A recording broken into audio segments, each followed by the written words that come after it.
Hey everyone, it's Ben Hardy here, and in today's video, I'm going to be reviewing the all-new Range Rover Velar. Before we get into this video, I want to give a huge shout out and thank you to the Land Rover here in Lehi, Utah for giving me some time with this Velar. This particular one is still available for sale for the time being, so if you're interested, I'll include a link to their website in the description down below. If you have any questions, just ask for Jordan.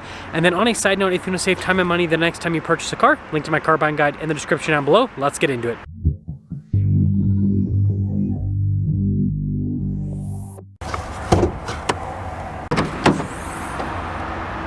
Powering this is a turbocharged 3-liter inline-6 that goes through an 8-speed automatic transmission. Fuel economy is 19 around town and then 25 on the highway, with power outputs being 395 horsepower and then 405 pound-feet of torque. Now, before we go over the front end, I do want to mention, if you want to see more videos just like this, then I recommend you subscribe because I post content every single day. So starting with the hood, you guys can see pretty simplistic with the design, flat there on the center, then raised on either side, and notice little accent pieces. They've gone for the more minimalist design now. Now I've got the Velar's signature headlights here that look very similar to like the Sport, for example, but notice how that's all flush with the grille here, and then you guys can see down below, and I do like that. It's kind of like almost a rose gold in a sense with the accenting. I'm horrible with colors. Anyways, parking sensors there on the front end too. Putting it all together, it really does look like a mini Range Rover Sport from the front end perspective.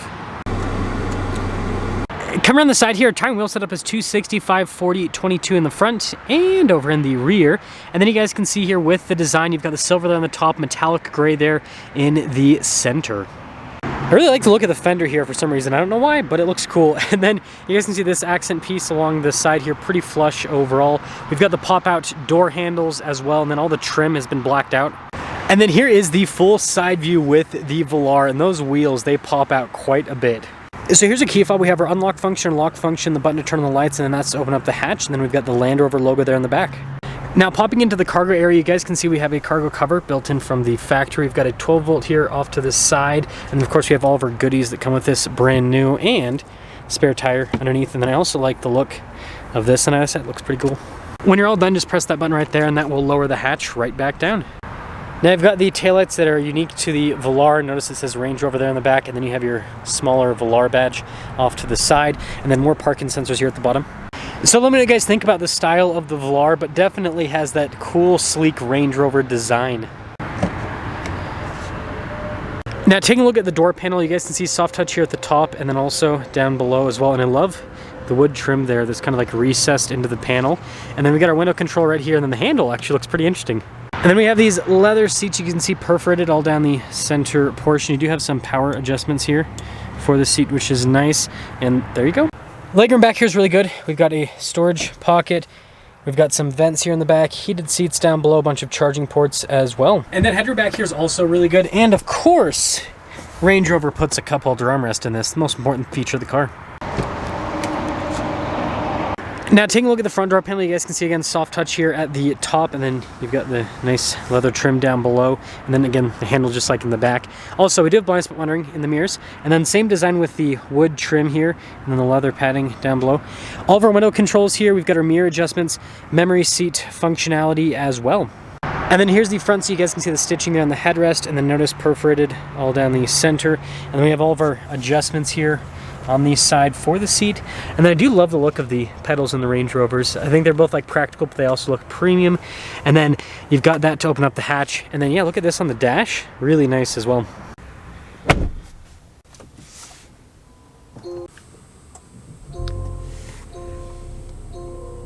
So here's a quick look at the steering wheel, really nice trim all around. And then we also have these really premium looking paddle shifters there on the back of the steering wheel. We've got our cruise controls. This does have adaptive cruise control. I like how there's stitching around the airbag cover. I think that's nice. And we have our controls here for the center stack, phone controls, voice command controls, you know, all the normal stuff. But yeah, overall, really nice steering wheel. And then of course you got your normal stocks there on the back.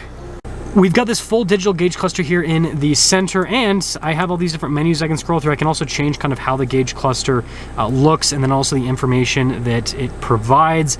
So overall, it's a good setup.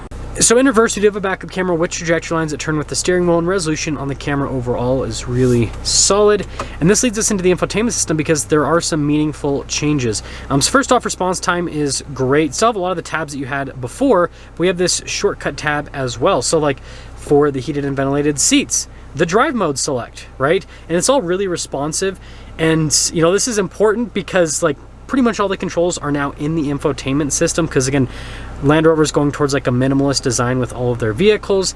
And so I'm glad that we have, I guess, like the two shortcut things right next to each other. And speaking of minimalist, here's a look at the dash, and then you guys can see the vents on the dash, and then the trim over here. You can got some nice leather trim there. But yeah, seriously, like this is basically a charging area, as you can see, with some storage. Got some nice wood trim all over. We have our shifter for the 8-speed automatic transmission. Nothing else in this area, no buttons or anything. And then we've got some cup holder action, and then you can see the center console with the two armrests that pull up. Always kind of an interesting thing. I really like the leather trim though on this. It's very premium. And then you guys can see here at the glove box. And then here's a quick look at the mirror, and then our controls here for the panoramic sunroof. And then we have like a softer cloth here for the headliner. So not the best shot of the window sticker because of the glare, but again, this is an HSE, has the upgraded 3-liter turbocharged engine, has a few options added onto it. So base MSRP $78,400. After all options, this one is stickers for $86,188. And let's see how it drives.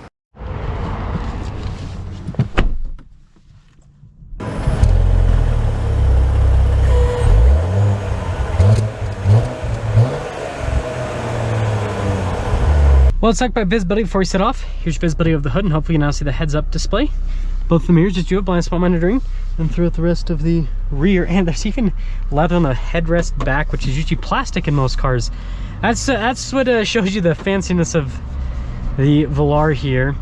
And I will say, this whole setup right here, honestly, is not bad whatsoever. I was a little bit concerned with everything being built into a screen, right? But like, super easy with the functionality on it. Like if I want to turn down the climate vent so that the audio and the video is better, boom, done. Super quick and easy. Now let's start off with talking about like stuff like seat comfort. These seats are actually really good. I do like the overall padding, and then the leather on it's very soft, so it just kind of has that upscale luxury feel. And when it comes to ride quality, it's actually really good. And it's got good torque. I will be reviewing the 4-cylinder today as well, so if you guys are interested to hear my thoughts on that versus this, I will give my thoughts in the 4-cylinder review. This one will just be about the inline 6, but just putting that out there. Another reason to subscribe, right? So you can see that video when it comes out. Handling's pretty good for being a bigger SUV. That's kind of what all the Range Rovers are, right? They're bigger SUVs. But yeah, it handles really well. It's very smooth, which is impressive because this has not a lot of profile on the tires, right? And big wheels, 22s. So the fact that they've been able to make the suspension this comfortable, I think is quite impressive.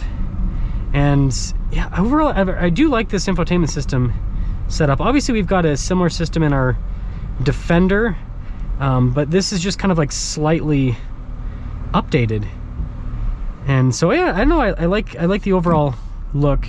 Okay, we'll get acceleration here.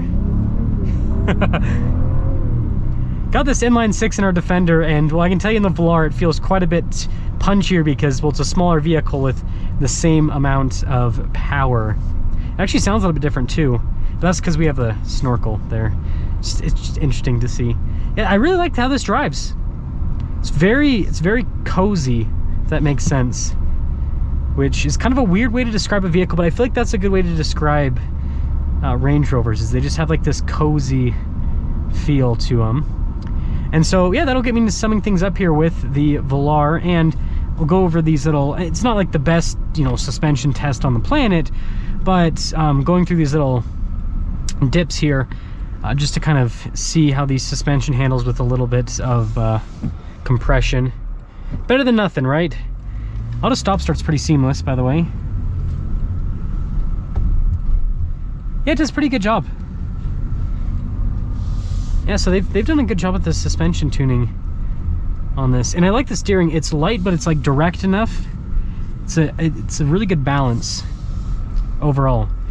So yeah, I think they've done a great job with this. I gotta love that power. Okay, so to fully sum things up, I think the Velar looks great. I think it drives really well. And, you know, the slight changes they made, I do think it helps quite a bit to just make this vehicle feel more modern, because the thing is, this is a vehicle where they didn't need to change the styling because it already has like a beautiful kind of like timeless design. And so really all that, you know, they needed to do, and what they did do is just slightly upgrade, you know, elements in the interior to make this feel like, you know, the newer Range Rover Sport and the full size and all that. And I think that that's definitely what they accomplished. So let me know what you guys think about the Velar, and let me know what you guys think about the more minimalist take here.